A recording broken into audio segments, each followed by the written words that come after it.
যদি তুমি আর কখনো ঘুমাতে না পারতে, আর মাথা ভারী লাগে, মেজাজ খিটখিটে হয়ে যায়, মনোযোগ ভেঙে পড়ে।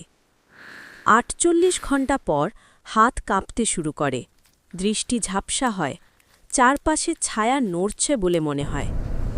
৭২ ঘণ্টা পর মস্তিষ্ক গ্লিচ করতে শুরু করে, অচেনা শব্দ শোনা যায়, নিজের অবস্থান ভুলে যাও। ৫ দিন পর শরীর ভেতর থেকে ভেঙে পড়তে থাকে, হৃদস্পন্দন অস্বাভাবিক, ভয় আর সন্দেহ গ্রাস করে। ১ সপ্তাহ পর বাস্তবতা পুরো ভেঙে যায়, হ্যালুসিনেশন আর সত্যের পার্থক্য মুছে যায়। ১০ দিন পার হলে অঙ্গগুলো চাপে কাঁপতে থাকে, বিশ্রামহীন মস্তিষ্ক ধীরে ধীরে বিকল হতে শুরু করে। আর যদি তবুও জেগে থাকো, একসময় শরীর নিজেই চূড়ান্তভাবে বন্ধ হয়ে যাবে।